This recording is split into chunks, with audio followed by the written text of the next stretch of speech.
but it hasn't stopped Cardano from, in my opinion, creating, so far to this point, the best algorithmic stablecoin out there.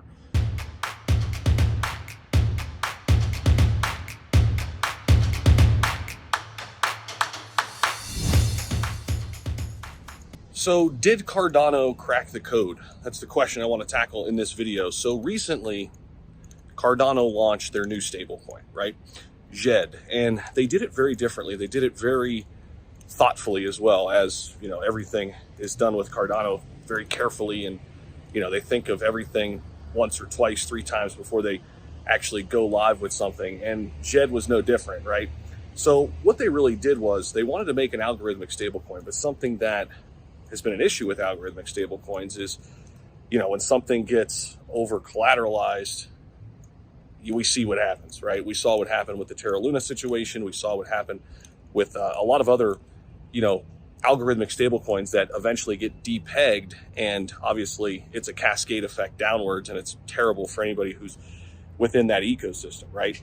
But recently, DJED launched on Cardano, and it's very, very different here what they did. And you see the mountains in the background there.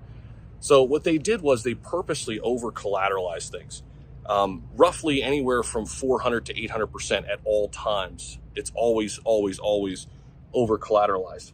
And I think this is a really interesting idea, because so far it's worked perfectly. So far it's had no hiccups, it's had no issues whatsoever. And they're basically keeping it right now anywhere from like 5 to 600, ranging since it's launched a couple weeks ago. And they keep it over collateralized on purpose, right? And they actually don't allow you to mint any tokens at certain particular times when they have to let the algorithm kind of catch up. And maybe Cardano cracked the code with this. Of course, time will tell a little bit. It's still very early, but, you know, Charles Hoskinson said something not too long ago that, you know, was very interesting. He said stablecoins are the future.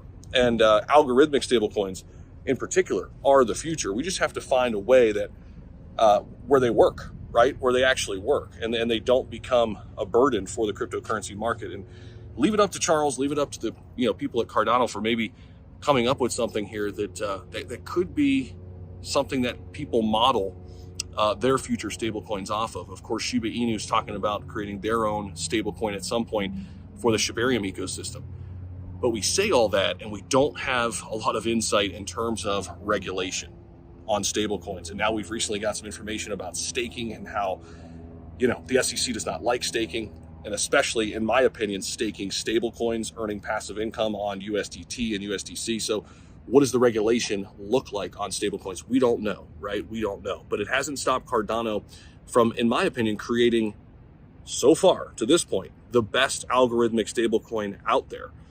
Right now, because it's so unique, it's so different, and it solves the big issue that we saw happen with Terra Luna's stablecoin and many others, where it got depegged and unraveled quickly. So I think Cardano could have cracked the code here. Now the big question is, what stablecoins are going to be legal, if any, how they're going to be looked at in the eyes of regulators in the SEC. What do you guys think? Drop your thoughts down below. But I do love Cardano, ADA, the native token, no matter what, and they continue to put new, fresh ideas forward in the cryptocurrency market.